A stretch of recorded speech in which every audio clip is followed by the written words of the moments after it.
Comme je l'ai dit, ce que nous allons voir aujourd'hui, ça s'appelle la méthode du gradient hydraulique qui a été proposée par cet auteur Zelickson en 1969. Bon, donc le gradient hydraulique implique certainement un écoulement d'eau. Okay. De ce fait que lorsque nous allons parler de cette méthode-là, bon, on va l'introduire. Et le plus important dans cette modélisation, c'est que quel gradient hydraulique doit-on imposer, d'accord, pour pouvoir mettre en œuvre cette méthode.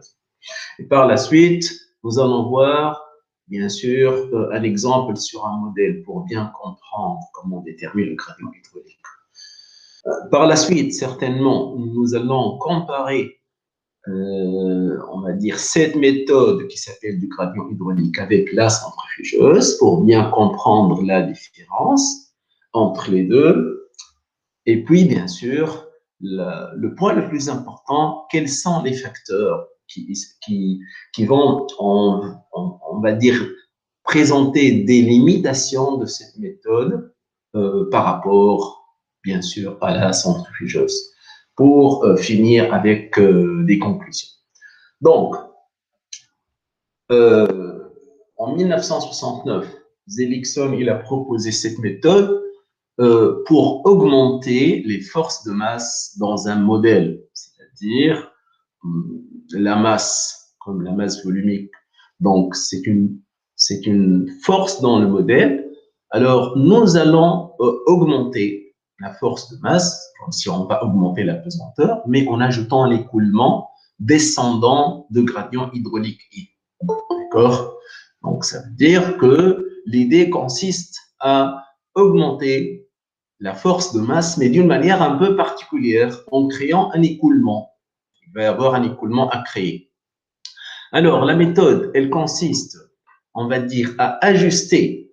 Ajuster, ça veut dire bien choisir le gradient hydraulique pour vérifier ou réaliser la condition que vous connaissez très bien, pour reproduire le même état de contrainte dans le prototype et dans le modèle que vous allez mettre en œuvre. C'est ça l'idée. C'est-à-dire pourquoi nous devons ajuster le gradient hydraulique, parce qu'au fait, nous voulons toujours, comme on l'a dit dans les modélisations précédentes, avoir le même état de contrainte dans le modèle et le prototype. Donc, cette méthode du gradient hydraulique, on va dire, elle a été comparée avec la centrifugeuse et parfois, il y a eu des résultats qui sont comparables, qui ont été obtenus. Et bien sûr, dans certains cas. Alors, il y a même aussi, par certains chercheurs, qui ont combiné, disons, cette méthode de Zelickson de gradient hydraulique avec la centrifugeuse, c'est-à-dire, au fait, pour étudier une problématique, comme nous l'avons vu à un certain moment, si on fait tourner la centrifugeuse jusqu'à une valeur G étoile, on peut consolider le sol jusqu'à un certain degré, et par la suite, nous allons augmenter G étoile pour aller jusqu'à la rupture. Donc ici, on va dire la vision, elle est un peu différente. Nous allons combiner, c'est-à-dire on va faire la méthode de sélection et la centrifugeuse pour étudier une problématique. Par exemple, vous pouvez utiliser cette méthode pour consolider une couche d'argile épaisse avant de centrifuger le modèle. Donc, en fait, c'est une méthode qui s'applique bien pour la consolidation des couches d'argile. Donc, voilà rapidement, disons, quelques indications sur cette méthode-là. Alors, avant de commencer, il y a on a au moins ce transparent qui est très intéressant. C'est un transparent du chapitre de cours hydraulique des sols. Donc, vous savez très bien que lorsque nous avons un sol saturé, c'est-à-dire tous les vides sont remplis par de l'eau, et lorsqu'il est le siège d'un écoulement, il y a un écoulement d'eau dans le sol. Au fait, si vous avez un volume de sol saturé, vous pouvez montrer à partir des équations d'équilibre et de la charge hydraulique que votre élément de sol, au fait, est soumis à quoi? Il est soumis au poids total, gamma, c'est le poids volumique total du sol saturé, Il est soumis, bien sûr, on va dire, à la poussée classique de l'eau, la poussée d'Archimède. Et en fait, ces deux composantes vont vous donner ce qu'on appelle le poids volumique déjaugé, le gamma prime, c'est-à-dire gamma total, gamma saturé et mon gamma doublé dans le gamma prime. Mais le plus important ici, c'est que vous allez découvrir, si j'ose dire, qu'il y a une autre force volumique qui s'appelle la poussée d'écoulement de l'eau. Donc, je dis bien une force volumique et son intensité. Cette force volumique, c'est le gradient hydraulique I fois gamma W fois le même volume. C'est-à-dire, en tout, lorsque nous avons un sol saturé soumis à un écoulement, il y a deux forces, faites très attention, massiques, deux forces volumiques. La première, vous la connaissez, c'est le poids déjaugé gamma prime. Et la deuxième, c'est ce qu'on appelle la poussée d'écoulement. C'est une force volumique, donc d'intensité I gamma WdV. Donc, ceci, bien sûr, va vous donner ce qu'on appelle la poussée d'écoulement, cette force volumique, tout simplement que vous allez calculer en intégrant le I gamma W sur le volume. Et vous avez bien sûr quelque chose d'important. Cette poussée d'écoulement, elle est dirigée où? Bien sûr, dans le sens de l'écoulement. Lorsqu'on met une flèche comme ça veut dire que cette particule de sol, normalement, elle est dans un volume où l'écoulement va comme ça, dans cette direction. Alors, si nous appliquons ce résultat-là à cette méthode de gradient hydraulique, c'est comme si, comme nous allons le voir, c'est comme si j'ai un échantillon de sol, supposons qu'il soit un cylindre de sol, de longueur ou de hauteur h. Il est, bien sûr, il comprend, on va dire, un grand nombre de particules de grains de forme variable. Entre tous les grains, il y a de l'eau. Et on sait très bien que lorsque nous voulons étudier l'hydraulique classique des sols, on va faire ce qu'on appelle atteindre un régime d'écoulement d'eau permanent. Ceci, vous pouvez le faire en imposant, en s'appuyant sur l'hypothèse très connue, débit d'entrée de l'eau à l'entrée dans l'échantillon est égal à celui qui en sort. Mais nous voulons appliquer le résultat qu'on vient juste de dire. Donc, cet échantillon de sol, si on a un écoulement du haut vers le bas, il est soumis au poids volumique déjaugé gamma prime, et à ce gamma prime s'ajoute le vecteur I gamma W. Le I gamma W, comme on l'a vu sur le transparent juste là, il est dans le sens de l'écoulement. Alors, vous voyez que si je vais avoir à réaliser un écoulement vertical descendant, il va être dans le même sens et vertical. Et de ce fait, si vous prenez un point ici, dans le modèle, pour un sol soumis à un écoulement d'eau descendant de gradient hydraulique I, il est très facile d'écrire qu'en un point donné, la contrainte verticale, ce sont des poids volumiques, est égale à gamma prime fois Z, c'est la contrainte effective, plus une autre contrainte qui est verticale et qui est due à la poussée d'écoulement, qui est égale I gamma W fois Z. D'accord? Ça, c'est le premier résultat intéressant. C'est-à-dire que lorsque nous allons faire un essai où on va imposer un écoulement descendant vers le bas, en un point donné, la contrainte verticale va augmenter par rapport à celle qui correspond au poids du sol déjaugé gamma prime fois Z. D'accord? Alors, on va dire ça, c'est le premier résultat intéressant. Donc, maintenant, l'idée, c'est quoi? Si je vais faire un modèle réduit avec une échelle des longueurs et d'étoiles, c'est-à-dire, vous pouvez dire, j'ai une couche de sol d'épaisseur 5 mètres et je veux en faire un modèle réduit. Donc, on va bien sûr réduire l'échelle des longueurs avec un facteur L étoile. Ben, nous allons dire quel sera le gradient hydraulique à imposer pour conserver le même état de contrainte dans votre couche de sol et dans le modèle, si on peut dire, si on peut formuler la question exactement. Donc, on va dire la réponse. On va faire un petit calcul que normalement, il n'est pas difficile de comprendre. Donc, sachant bien que d'après la loi de la similitude, sigma étoile, on va dire, égale gamma fois une distance. Gamma, c'est ρ fois g, la distance, c'est L. Donc, le facteur d'échelle de la contrainte s'écrit ρ étoile, G étoile et l'étoile. Donc, si nous allons imposer sigma étoile égale 1, c'est-à-dire la contrainte dans le modèle est égale à celle dans le prototype, vous savez cette condition-là. Vous allez écrire ρ, G, L, le tout avec des étoiles égale 1. Donc, ρ étoile, G étoile égale 1 sur L étoile. Or, ρ étoile, G étoile, c'est quoi? C'est un poids volumique. Donc, le poids volumique, en termes d'échelle, par définition, c'est quoi? Nous avons dit que toute grandeur x dans la similitude des sols, si la grandeur est x, donc x étoile, c'est toujours x dans le modèle, divisé par x sur le prototype. Donc, on écrit tout simplement cette définition en parallèle. C'est-à-dire, nous écrivons que, au fait, pour avoir sigma étoile, nous devons vérifier cela. Mais cela, ρ étoile, G étoile, au fait, est égal à gamma n sur gamma p. Gamma dans le modèle, gamma dans le prototype. Donc, vous allez égaliser ces deux grandeurs-là. D'accord? 1 sur L étoile égale gamma m sur gamma p. Mais, au fait, le gamma dans le prototype, on le connaît. Mais le gamma dans le modèle, c'est quoi? D'après ce qu'on vient de dire, c'est bien le gamma prime dans le modèle plus I gamma W. Ici, je ne mets rien, je ne mets pas gamma W modèle parce que gamma W, il va être toujours le même dans le modèle ou dans le prototype. Donc, lorsque vous écrivez cette condition, qu'est-ce qu'on va obtenir?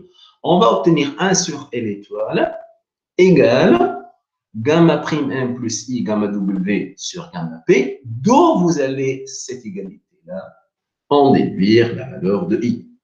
C'est-à-dire, vous allez déduire la valeur du gradient hydraulique qui va dépendre de quoi? Il va dépendre du facteur d'échelle que vous voulez. Si vous dites, je veux un facteur d'échelle, par exemple, égal à 5, vous allez déterminer quel gradient hydraulique dans cette opération par la méthode du gradient, par la méthode des élections, à imposer pour vérifier L étoile.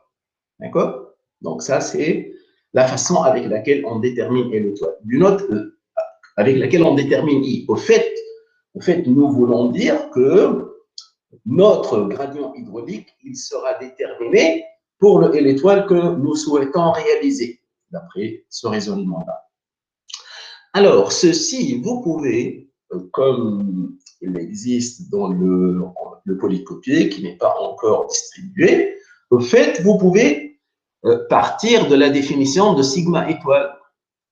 Sigma étoile, c'est quoi? C'est sigma dans le modèle sur sigma dans le prototype. Mais sigma dans le modèle, on vient de l'écrire dans le transparent passé, c'est gamma prime fois z plus i gamma w fois z, mais tout ceci va être avec m, ça veut dire modèle. Vous allez diviser par gamma p zp, c'est-à-dire le poids volumique du sol dans le prototype fois la profondeur. Alors, vous voyez très bien que ce résultat-là, vous pouvez l'obtenir d'une manière simple.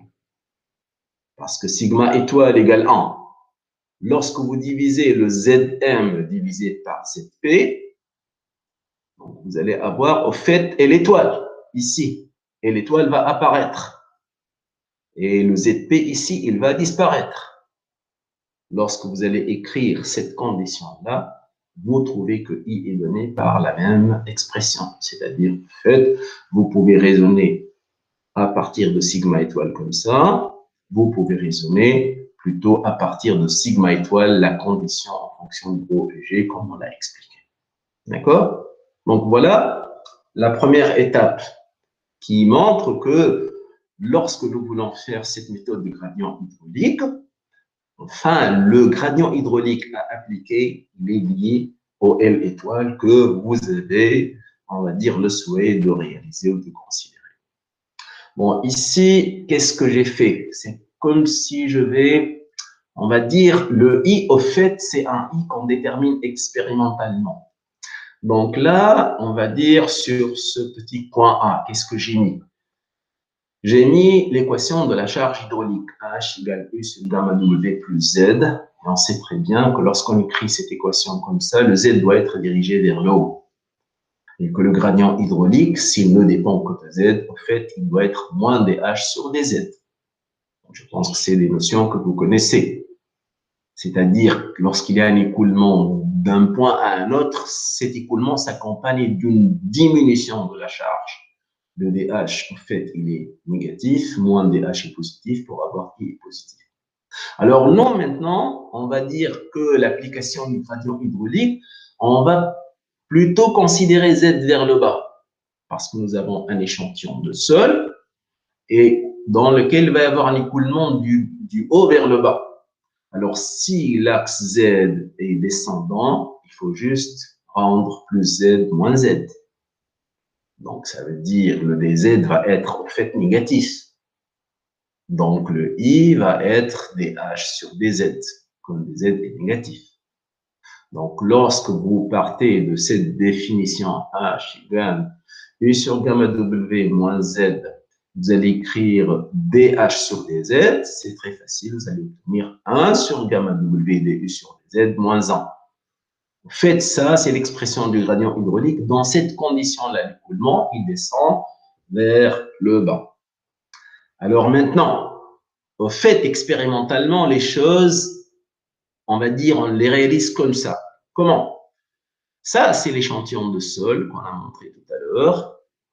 Et au fait, qu'est-ce qu'on fait en général? On exerce une charge d'eau, on va dire une pression d'eau. Donc, puisque l'écoulement, bien sûr, est dirigé du haut vers le bas, la pression, on va dire au top, PT, va être bien sûr supérieure à celle du bas. Comme ça, c'est une pression, elle est toujours entrante. Et voilà le I gamma W. On va dire, voilà LM, la longueur, on va dire, du modèle. Donc, au fait, delta P, la différence de la pression entre les deux niveaux, c'est elle qui va conditionner l'écoulement. Au fait, à partir de cette équation, on va juste remplacer du par delta P, c'est-à-dire la variation de la pression qui est linéaire, on va revenir sur cette remarque-là, en fonction de la profondeur, elle va être expérimentalement matérialisée par cette différence de pression que vous-même vous exercez. Donc, vous allez écrire, au fait, I égale 1 sur gamma W, delta P sur LM moins 1. Bon, vous pouvez écrire même Z, c'est pas grave, parce que ça dépend à Z où vous voulez arriver. Vous pouvez même mettre Z ici. Mais je parle expérimentalement, comment je peux réaliser le I? Le I, c'est une valeur, mais elle est réalisée expérimentalement. Alors, et c'est ce que j'insiste. J'insiste que cette valeur expérimentale, c'est-à-dire je mesure cette valeur. En fait, moi, je mesure I. OK? Alors, par la suite, ici, par cette opération qu'on est en train de faire, qu'est-ce que nous voulons en fait exprimer? Nous voulons vérifier les conditions de similitude à partir des résultats obtenus de l'essai sur modèle, c'est-à-dire la condition de similitude, par exemple en termes de facteurs d'échelle, nous allons l'obtenir à partir des résultats sur le modèle qu'on est en train de décrire. Alors, regardez bien ici. Je peux par exemple dire que delta P soit 300 kPa, L 30 cm, et les valeurs de gamma sont des valeurs que vous connaissez en mécanique des sols, poids volumique de l'eau 10, et on suppose que dans le prototype et le modèle, le poids volumique total est égal à 1. Comme nous l'avons dit, nous voulons déterminer le gradient hydraulique I, puis déduire l'échelle de longueur. Vous voyez ici ce qu'on veut faire, c'est-à-dire, je ne vais pas dire, c'est comme si je me fais une hypothèse. Lorsque je dis je veux réaliser L étoile égale à 10. Mais pourquoi je veux réaliser? La question n'est pas en fait ainsi. Qu'est-ce que je peux faire en laboratoire, notamment quel gradient hydraulique j'ai la possibilité d'imposer, et puis de déduire l'échelle des longueurs. Donc, on peut dire que la question est expérimentalement est posée dans ce sens. C'est-à-dire, je pars de ce que je peux faire en laboratoire pour déduire quand est-ce que je peux comparer, quel facteur d'échelle en fait, de longueur je peux comparer. Donc ici, au fait, je reproduis les mêmes équations. Je reproduis les mêmes équations, mais tout à l'heure, j'ai essayé d'écrire moi-même H égale U sur gamma W moins Z, un I égale à cette quantité-là, qui est égale delta P sur gamma Z moins 1. Donc, et pour dire que c'est comme ça que je trouve mon résultat. D'accord? Alors, maintenant, si nous allons faire l'application numérique, vous allez vite comprendre. Alors, puisque je me suis donné delta P, Ln et gamma W, au fait, je peux calculer le I.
يا اخي مسيو بيشرشع ولا ايه؟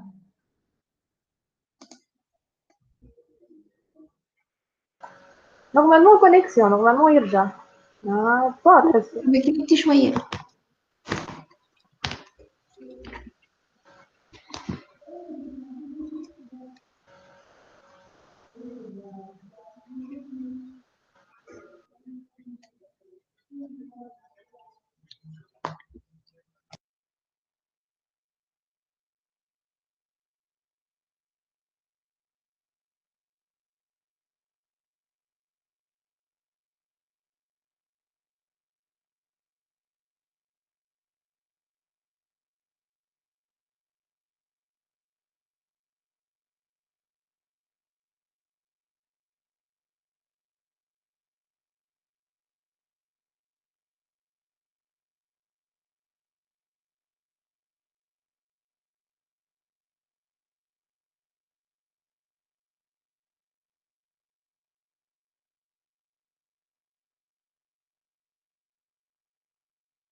Mais je m'excuse, je pense qu'il y a une perte de connexion sans que je me rende compte.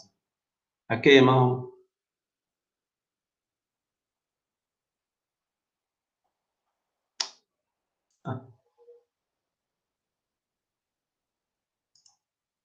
Est-ce que vous m'entendez, s'il vous plaît? Oui, monsieur, oui.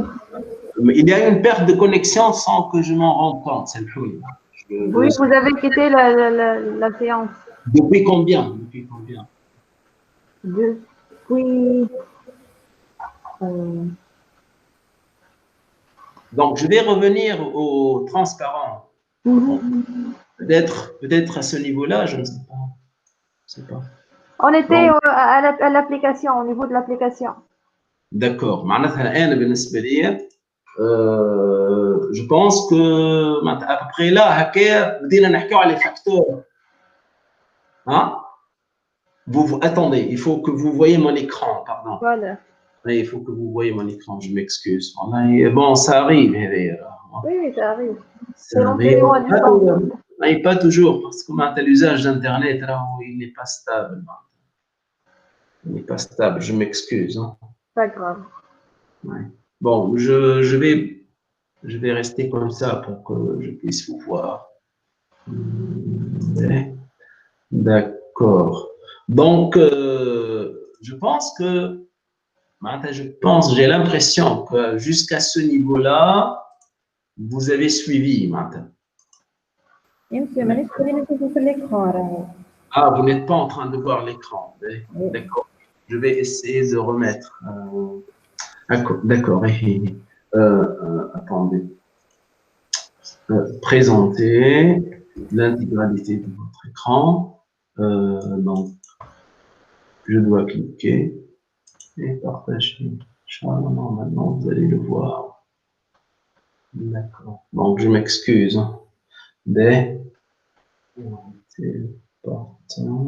Masquer plutôt.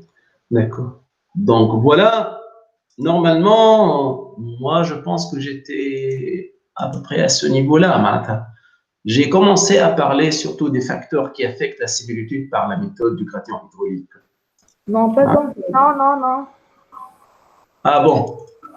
Oui, pas encore. Bon, la comparaison avec la centrifugeuse, oui ou alors? Non. Ah, malheureusement. Mais voilà, on était au niveau de l'application, le diapo numéro 7 ou 8. Numéro 7, هذه. Non, la 9, diapo 9. L'essentiel, c'est que on a bien expliqué ce transparent numéro 6 dans lequel vous voyez que nous pouvons comprendre la relation entre le gradient hydraulique et le facteur d'échelle. Et là, certainement, on sonne dans le radical, on est arrivé là. D'accord? Donc, maintenant, à la fin, j'ai dit que nous pouvons obtenir le résultat de la même manière en écrivant ce rapport-là. Bon, je vais passer. Et par la suite, j'ai présenté juste le détail de calcul de la charge hydraulique pour comprendre la mise en œuvre. J'ai dit que la charge hydraulique, elle s'écrit H égale I sur gamma W plus Z avec l'axe Z ascendant. Et on calcule le gradient hydraulique avec moins des H sur des Z, qui m'a hacké. Alors que dans notre application, l'axe des Z, il est descendant, il va vers le bas. Puisque l'axe Z devient descendant, cette équation se transforme au lieu de plus Z en moins Z. Et lorsque vous allez calculer I comme ça, lorsque vous allez écrire moins des H sur des Z, donc ça veut dire le dz, il est négatif. Et au fait, on doit avoir I égale des H sur des Z. Alors, à partir de cette écriture, I égale des H sur des Z, H égale I sur gamma W moins Z, vous vérifiez facilement que I est égal à 1 sur gamma W des I sur des Z moins 1. D'accord? Et il y a l'équation intéressante. C'est-à-dire, quelle est la valeur de I lorsque l'écoulement est descendant dans le contexte du modèle qu'on est en train de donner? Par la suite, qu'est-ce que j'ai dit? Bon, ça, on peut dire c'est un calcul. Mais expérimentalement, qu'est-ce qu'on fait? On prend un échantillon de sol vertical. En haut, vous avez une pression, on va dire P top en haut, et une pression en bas, P bottom, par exemple. OK? Et le I gamma W, il est dirigé vers le bas. L'écoulement, il est comme ça. Donc, si l'épaisseur, la hauteur ou la longueur d'échantillon est M, donc vous allez juste écrire que I, à partir de là, est égal à 1 sur gamma W. Le DU, c'est-à-dire la différence de pression interstitielle, va être delta P expérimentalement sur la longueur de l'échantillon LM moins 1. D'accord? La valeur que je suis en train d'écrire, c'est une valeur que je mesure. Je mesure. Cette valeur, elle est expérimentale. Lorsque j'arrive à imposer delta P sur une longueur d'échantillon LM, voilà la valeur expérimentale du gradient hydraulique. D'accord? La première étape. Mais au fait, nous allons montrer comment on calcule le facteur d'échelle. Bon, là, ce que nous sommes en train de faire, qu'on a décrit la dernière fois avec un peu de flou, j'avoue, c'est la modélisation du modèle. Nous voulons vérifier les conditions de similitude pour notre étude à partir des résultats obtenus sur l'essai, sur le modèle. Nous, on est en train de raisonner sur le modèle pour vérifier les conditions de similitude. Et donc, une hypothèse sur laquelle on bâtit un raisonnement pour aboutir à un résultat. Là, on est en train de faire un essai, P top, P bottom, I gamma W, la force d'écoulement, la longueur de l'échantillon. Supposons qu'on va considérer les valeurs on a 300 kPa, une différence de pression, heavy moins heavy, sur 30 cm et avec des valeurs du poids volumique de l'eau et de poids volumique total égal à 20. Ce sont des valeurs très courantes. Donc, nous voulons en fait déterminer le gradient hydraulique I, puis déduire l'échelle des longueurs. On va mesurer le gradient hydraulique, comme je l'ai dit tout à l'heure, et puis on va déduire l'échelle des longueurs. D'accord? Donc, ici, au fait, ce que j'ai présenté, on va dire, sur le transparent précédent, c'est la même chose, mais juste on clarifie un peu que le calcul du gradient hydraulique de ce modèle, au fait, il aboutit à une valeur que je mesure. Ce n'est pas question de calcul, je mesure. Lorsque je mesure delta P avec des données bien précises, je peux calculer le I. Et là, c'est l'application numérique. Où l'expression I égale 1 sur gamma W delta P sur LM moins 1. On a delta P égale 300 kPa ou LM 30 cm ou gamma W égale à 10. On a une petite erreur de calcul.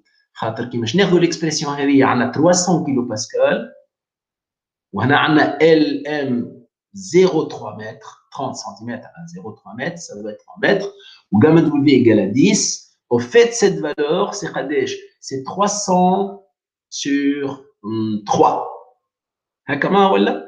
300 sur 3, ça fait 100. 100 moins 1, ça fait 99, et non pas 9. On va rectifier cette valeur. Donc, vous voyez que lorsque j'applique delta P, 3 bars sur 3 cm, c'est comme si le I va aller jusqu'à à peu près 100. Alors, bien sûr, lorsque je reviens à l'expression de tout à l'heure, I en fonction de L, l'expression T. Donc, 1 sur L étoile égale gamma prime 1 plus I gamma W sur gamma P.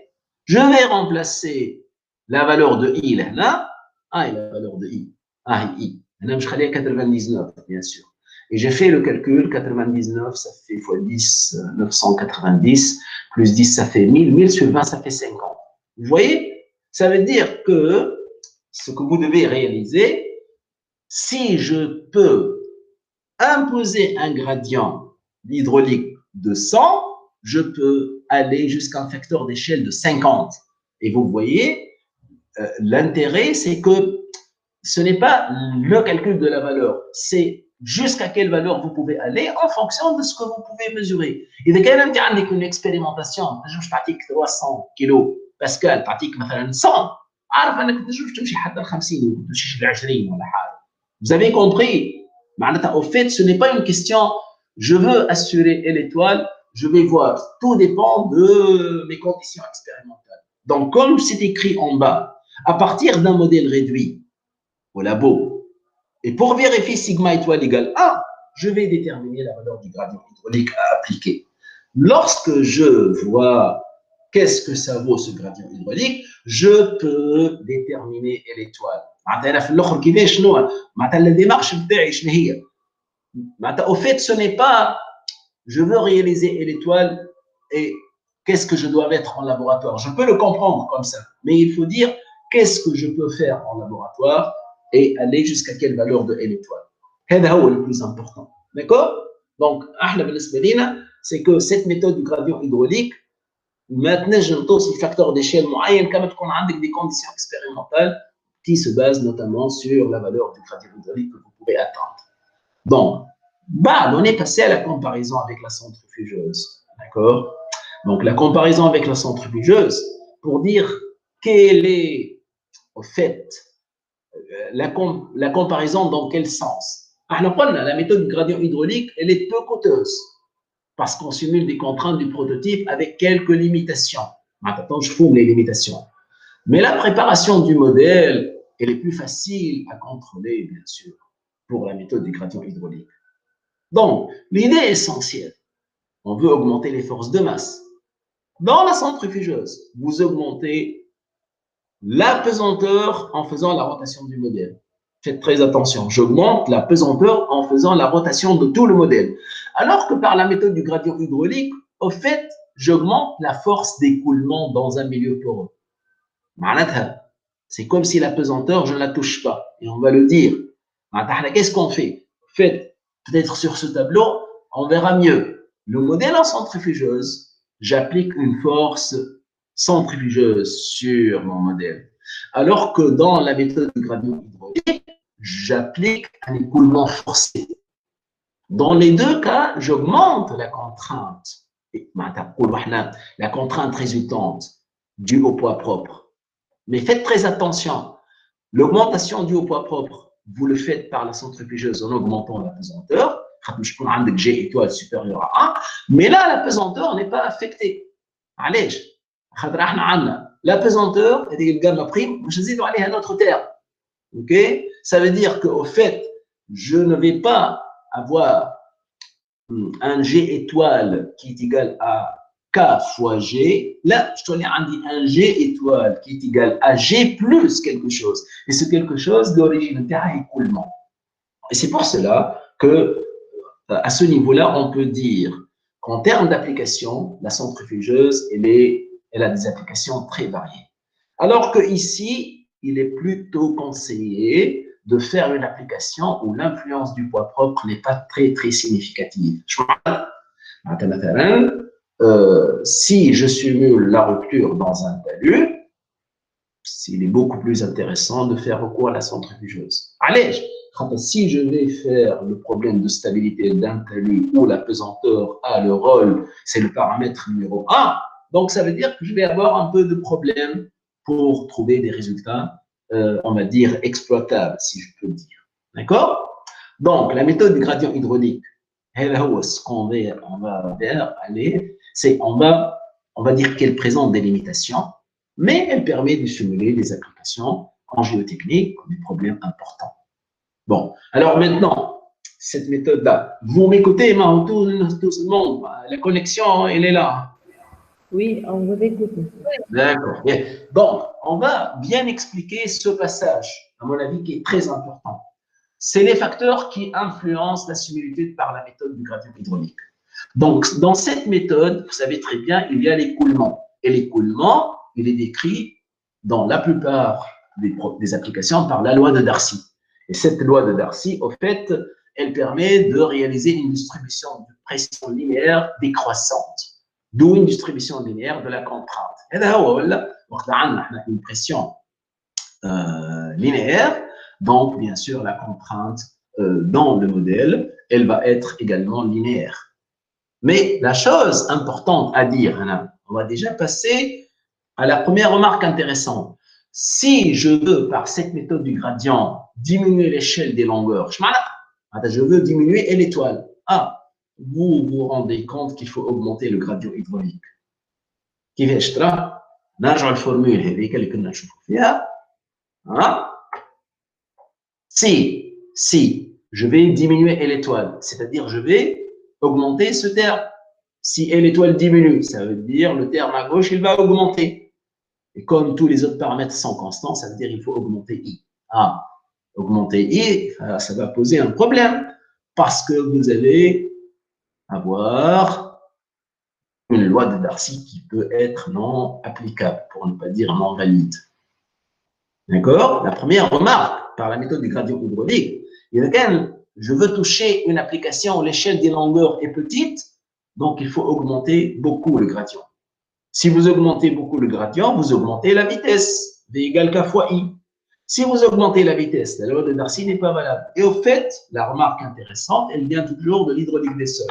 Vous voyez, ça c'est quasiment écrit dans les documents de mécanique des sols. La loi de Darcy est expérimentale. Elle exprime la proportionnalité entre la vitesse d'écoulement et le gradient, V égale K fois I, mais elle est valable quand est-ce? Pour les faibles vitesses d'écoulement. Les écoulements laminaires. La loi de Darcy pour les vitesses d'écoulement très fortes. C'est le plus important. Et là, vous commencez par comprendre que la méthode du gradient hydraulique, elle a des limitations, notamment parce que la loi de Darcy ne peut pas être valable. Alors là, il va y avoir une petite contribution. Pour un écoulement 1D, nous avons vu que la variation de la pression est linéaire, décroissante, comme on a vu tout à l'heure, l'expression avec. Ceci, on peut au fait l'exprimer à partir de l'équation de conservation de la masse. Qu'est-ce que vous allez écrire? Vous allez écrire que D par rapport à Z, de gamma F Vz, je vois le gamma F ou le gamma du fluide, je me coule de l'eau, Vz il y a la vitesse, c'est la vitesse d'écoulement, égale 0. Donc ça veut dire que cette condition de linéarité, de variation linéaire de la pression peut être traduite par cette expression simple. Gamma du fluide fois la vitesse verticale est égale à une constante. OK? Mais lorsque la loi de Darcy n'est pas valide, vous n'avez pas une variation linéaire de pression. Vous n'avez pas une variation linéaire de pression. L'auteur, il a proposé, il a vérifié que la loi de Darcy n'est pas valable, et au fait, il a proposé une autre loi. Bon, on a fait très attention. Je n'ai la loi VZ, il y en a ça, mais à la puissance R, à la puissance. Moi, je vais Z égale K fois I. C'est Vz à la puissance R, où R, c'est un exposant qui va de 1 à 2. D'accord? Alors, si je vais appliquer cette équation 3,5 qui traduit la condition de linéarité de la pression décroissante, mais je note directement هذا à la puissance R, هذا à la puissance R égale C1 à la puissance R. Donc, mathématiquement, on a la puissance R. Mais on revient à l'équation de conservation de la masse sur le modèle. L'équation interne tout à l'heure, I égale 1 sur gamma W dP sur dz moins 1. On va réarranger cette expression d'une manière simple. Je I plus 1, le tout, fois gamma W égale dP sur dz. A plus 1, ou le gamma W ou la gamma F, ou on a I. Mais I, c'est quoi? I, il va venir de V égale K fois I. Je m'entends. V égale K fois I. I égale V sur K. Le V sur K, déjà, je fais K. Mais le V, d'après ce qu'on vient de dire, c'est 1 sur gamma. À partir de l'équation, bon, là, on a un petit problème. Le M, il désigne le R dans l'équation de tout à l'heure. Qu'est-ce qu'on a fait R? شفت هنا شنو نكتبوا VZ R égale C1 sur gamma F R. هكا ولا؟ هذاك ال VZ. و le VZ مش égal K fois I. ما نزيد نقسموا على K باش نلقى I. Et d'où vous trouvez cette expression-là. Bon, c'est pas l'expression exacte en elle-même qui est, on va dire, elle présente le grand intérêt. Le grand intérêt, c'est que cette variation de pression en fonction de Z, elle est liée à la pression. Elle est plutôt liée au poids volumique du fluide, gamma F. Mais gamma F, lui, il peut bien sûr dépendre ou ne pas dépendre de la pression. Dans quel sens? Pour expliquer facilement. Si j'ai un fluide incompressible, bien sûr, le gamma, la pression ne va pas dépendre de gamma. À ce moment-là, vous allez avoir une distribution linéaire des pressions. Je mets un fluide incompressible, c'est-à-dire l'eau. L'eau, fluide parfait. Dans le cas contraire, si vous avez un fluide compressible, tel que l'air, la distribution ne va plus être linéaire de cette pression. Elle devient plutôt être parabolique.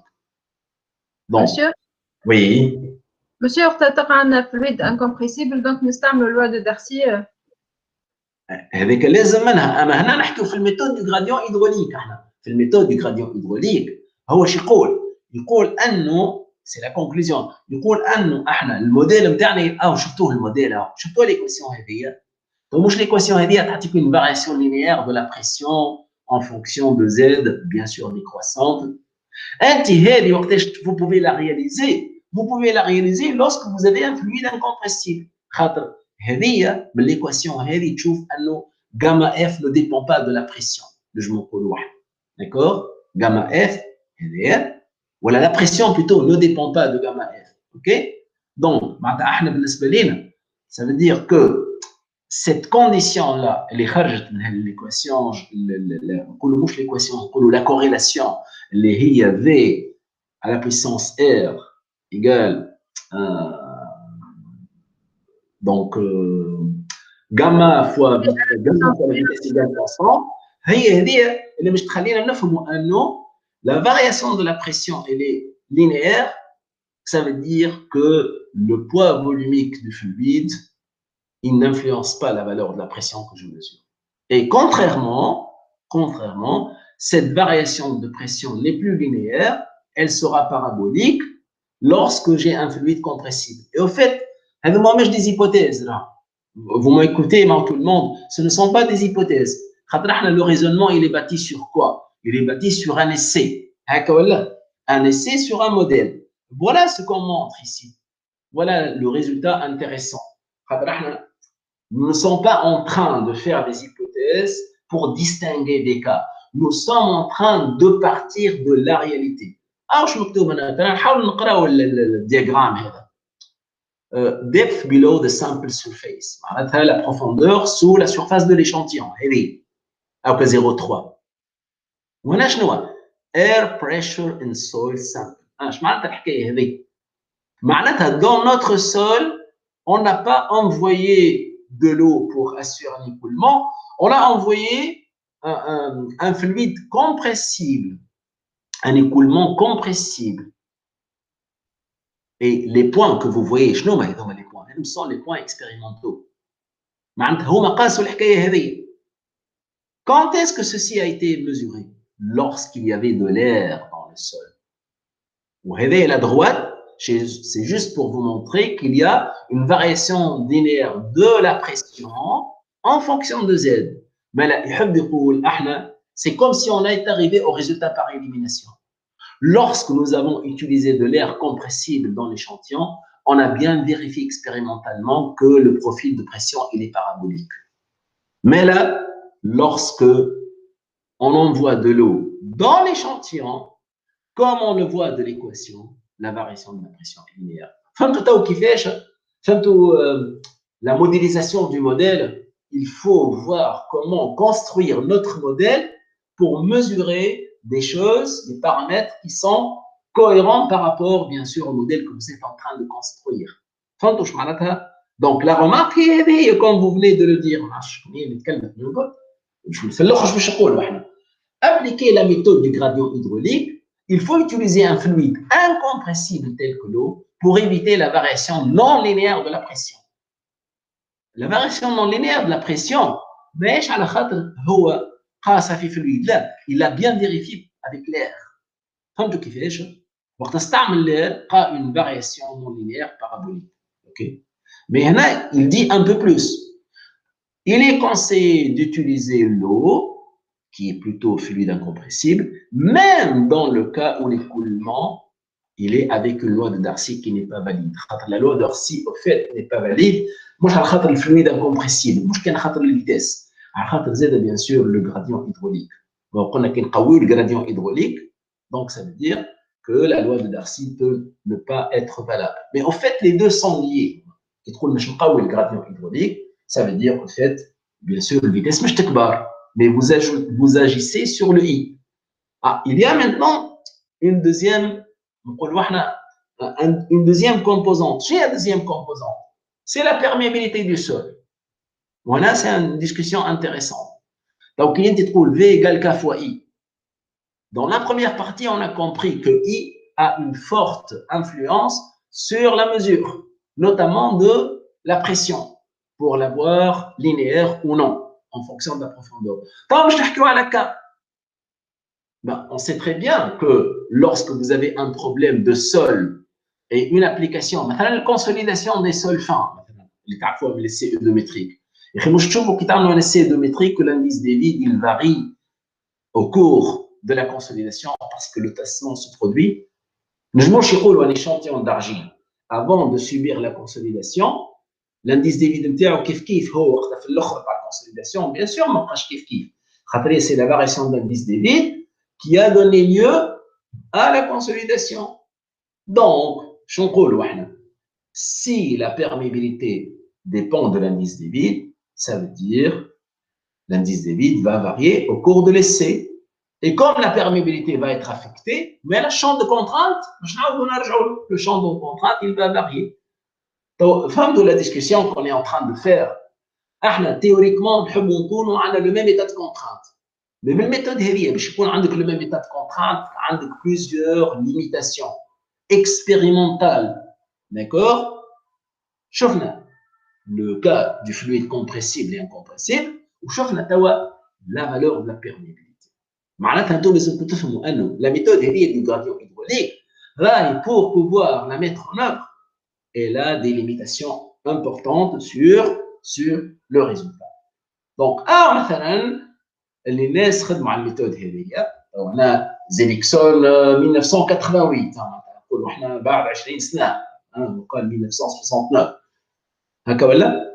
Donc 1988. Des corrections sur la perméabilité ont été réalisées par l'addition des fils dans le sol du modèle. معناتها اش عمل هو؟ خذا ليشانتيون تاعو تاع السول، نقولوا احنا ليتود، وزاد فيه دي بارتيكول فين.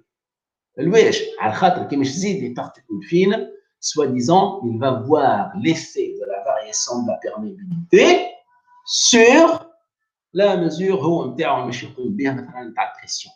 D'accord? Donc نرجعوا لها. Il est aussi recommandé d'utiliser la méthode de la modélisation sur modèle pour mesurer l'effet de la variation de perméabilité. D'accord? هذا احنا كيف نحاول نطولوا توا هكا à ce stade-là, cette méthode du gradient hydraulique, quelles sont ses limitations? Ces limitations portent sur l'écoulement du fluide. Deux paramètres. L'écoulement du fluide, c'est deux paramètres. C'est la compressibilité du fluide, et deuxièmement, c'est la perméabilité. Donc, il chauffe la compressibilité du fluide. Elle se répercute directement sur le gradient. هكا ولا؟ إذا كان تكون عندك gradient قوي معناتها تكون فيتيس كبيرة، تكون فيتيس كبيرة تولي la loi de Darcy qui n'est plus valable. Mais en termes de quoi? En termes du gradient. هي la loi de Darcy, elle porte sur la perméabilité. Donc ça veut dire qu'il faut comprendre que la variation de la perméabilité dans l'application, elle peut bien sûr affecter le résultat d'une certaine manière. وهذا كله يرجع لحاجة برك. Comment j'évite plutôt au maximum de ne pas avoir cette influence sur la mesure de la contrainte dans le modèle. D'accord? Donc, c'est plutôt la méthode. Donc, on peut dire sur cette page, nous avons les idées essentielles de cette méthode. Cette méthode du gradient hydraulique, elle est intéressante lorsque je n'ai pas une centrifugeuse. Qu'est-ce qu'il faut faire? Il faut prendre un modèle de sol dans lequel vous allez forcer un écoulement d'eau descendant. Le gradient hydraulique de cet écoulement, il va être déterminé. Toujours, la condition pour reproduire le même état de contrainte, le prototype ou le modèle. Mais faites très attention. Cette méthode, n'affecte pas la pesanteur. Finalement, السول الموجود في الموديل بتاعي البيزونتور بتاعه ما تتغيرش. Mais شنو اللي عملنا؟ On a ajouté à la pesanteur une autre composante similaire, هي هذيك la poussée d'écoulement, la force d'écoulement. OK? مادام نحكيو على l'écoulement, ça veut dire nous avons dit que le gradient hydraulique تاع l'écoulement forcé, il est lié directement au facteur d'échelle نتاعي. Et la remarque importante هو أنه كان نحب نصغر في الفاكتور d'échelle يزن قوي في الجراديون hydraulique. Inversement. D'accord? Donc, les facteurs qui affectent la similitude par cette méthode sont le fluide en écoulement, sa compressibilité. Et bien, je raisonne sur, bien sûr, une variation de pression linéaire en fonction de Z, mais je ne sais pas de l'air, je ne sais de l'eau incompressible. Et maintenant, le paramètre du sol, la perméabilité, affecte beaucoup cette similitude. Pourquoi? Parce que la perméabilité, si je dis qu'elle est constante dans mon application, alors qu'elle ne l'est pas, d'une certaine manière, la variation zéro, mais la variation négligeable par rapport à quelque chose que vous voulez déterminer. Et quand la variation négligeable, d'accord, la variation non négligeable, ça veut dire que vous n'arrivez plus à, que vous ne pouvez pas dire que fait on a le même état de contrainte. Ils ont des corrections, ils ont une façon de contrôle. D'accord? Donc voilà, par cette méthode-là du gradient hydraulique, je pense qu'elle est très intéressante. Peut-être, si vous n'avez pas vu ce cours, peut-être vous n'aurez pas entendu parler de cette méthode. Mais en fait, cette méthode, des centrifugeuses à disposition, je vais le laboratoire. D'accord? Vous pouvez la mettre en œuvre. OK? Parce que certains l'ont déjà reproduit. Bon, donc, finalement, à la fin de cette présentation-là, voilà ce que je peux dire. Donc, les séances qui ont été faites peut-être beaucoup plus en présentiel qu'à distance, j'ai voulu tout simplement vous rappeler à travers les applications qu'on a vues, qu'est-ce qu'on a fait après dans ce cours. À vrai dire, ce cours, normalement, en termes de séance de cours, il va être donc, je vais vous expliquer ça. Si on fait un récapitulatif pour toutes les personnes qui ont suivi le cours du début jusqu'à la fin, nous avons vu qu'il y a plusieurs types de modélisation en géotechnique.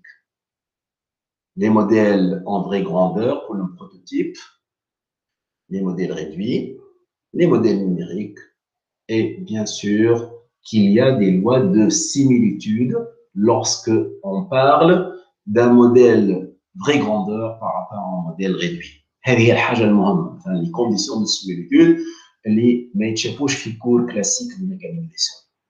Mais les lois de similitude, chacun qui fait la recherche en mécanique des sols, il doit comprendre ces lois de similitude, il doit les connaître.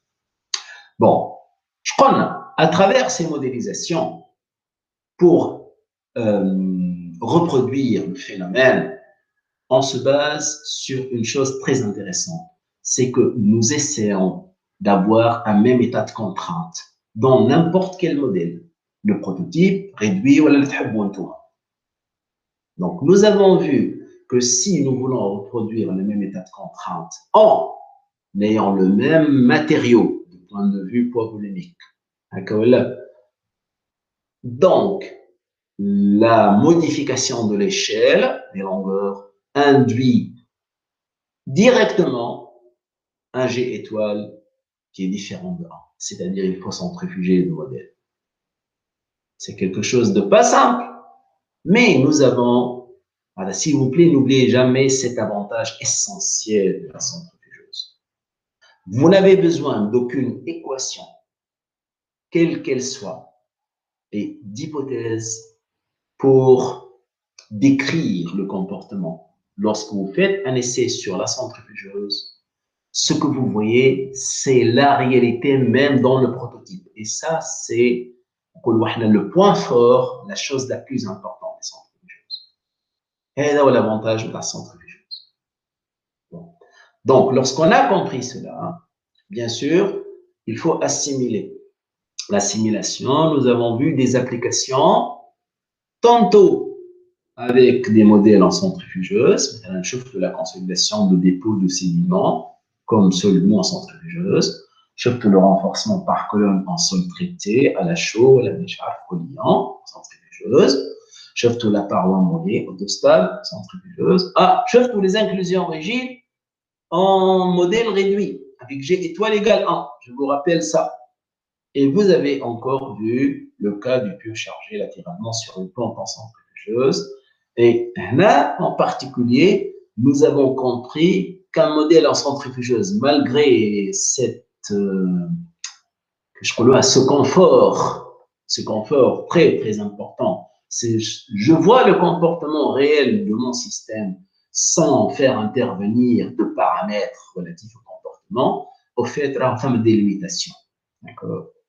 Mais aujourd'hui, nous avons ajouté, disons, une autre méthode intéressante, la méthode du gradient hydraulique, qui permet au fait d'avoir des résultats similaires par rapport à ces modélisations de château de Colonna, mais cette méthode du gradient hydraulique, elle a des limitations sur les applications, parce que le principe, il repose sur un écoulement de fluide dans le sol, et bien sûr, il faut assurer pas mal de conditions sur les paramètres de votre modèle, notamment le gradient hydraulique qui est lié au facteur d'échec.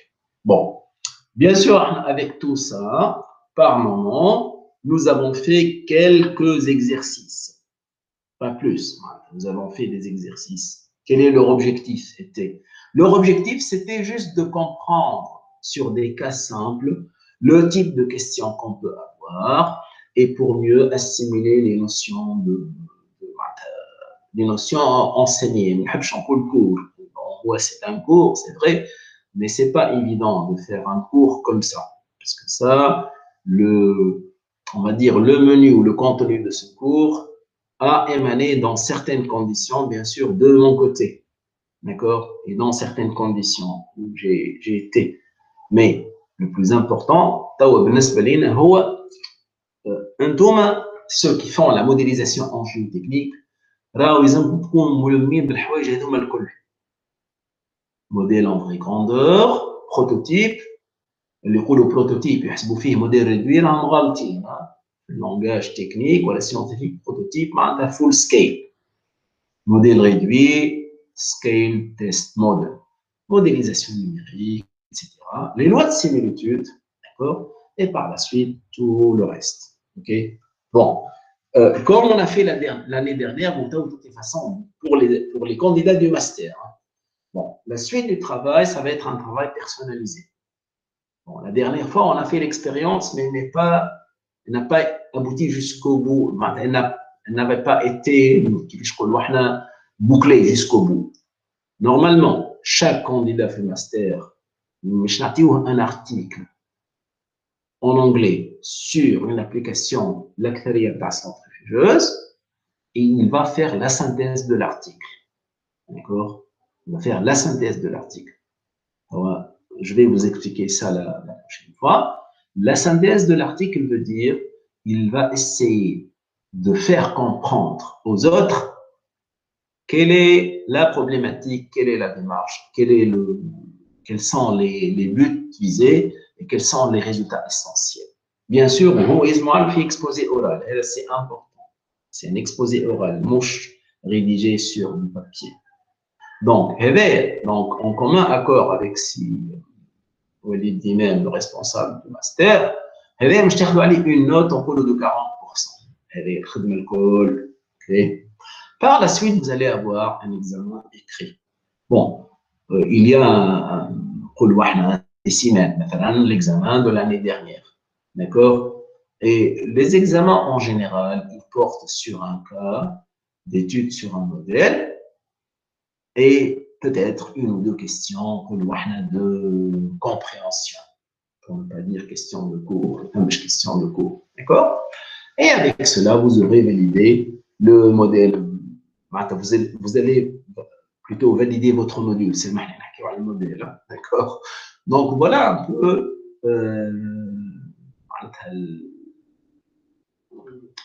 l'esprit de ce cours-là. La semaine prochaine. Et pour les thésards, monsieur? Pour les thésards, on نشوفوا شنو هي الفورمule. Pour les thésards, يلزم عندكم un minimum de présence. ينجم يكون التيزار la présence نتاعو يعمل l'exposé oral, mais pas sur la même problématique. Le thésard, il a déjà avancé sur le candidat en master. Pour le thésard, نلقاو une formule. ما نجموش نعطيه ورقه باللي هو حفظ قداش من ساعه خاطر déjà l'idée de faire des cours à distance خاطر الناس تنجمش تجي. Donc on va trouver la formule.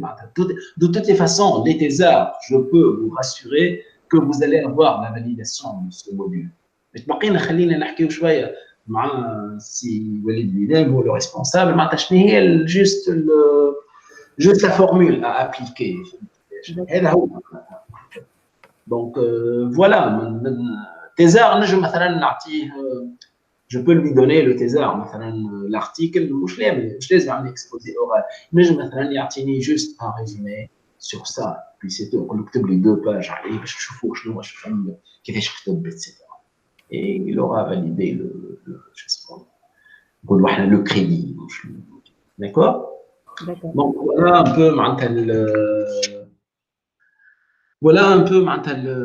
le contexte du cours. Donc, à partir de la semaine prochaine, j'espère voir les gens, les candidats au master. Normalement, il y a un PDF ou juste on expose. J'ai besoin de vous la semaine prochaine, 1 heure. Une heure. Voilà. Donc, pour donner à chaque candidat le travail qu'il va faire, et juste quelques éclaircissements sur le travail. Comment on présente le travail? Je vais le lire. OK? Ce que je souhaite, c'est que le candidat qui va exposer, au gré des autres qui me présent, présentiel, à distance, qui me l'appelle, où il va faire l'exposé oral concernant son travail. Bien sûr, dans une semaine, je vais vous donner la version actualisée du polycopier. Grosso modo, dans le polycopier, il y a pratiquement tout ce que vous avez vu. Des choses que vous n'avez pas vues. Une application intéressante. La méthode, l'ancrage par succion. C'est une application marine très, très importante. Bonjour, on a fait polycopier, d'accord, que vous pouvez lire. Mais l'essentiel, c'est que vous avez une idée sur la modélisation du comportement des ouvrages en géotechnique. Et voilà, j'espère que ce qui a été fait, ce qui a été présenté, vous a été utile, voilà, intéressant. Je ne sais pas comment dire exactement. OK. Est-ce que vous avez des remarques, s'il vous plaît, ici?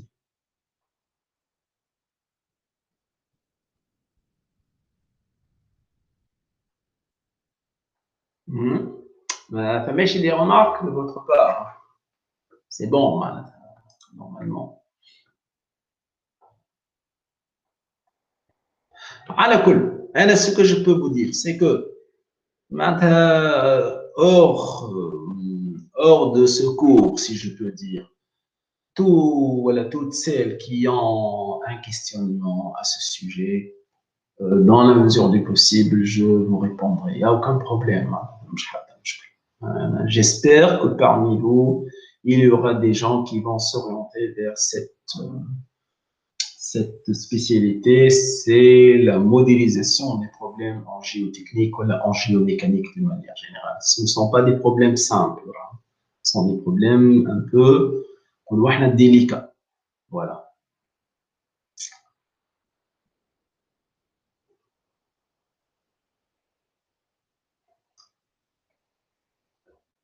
Ben, à la colle.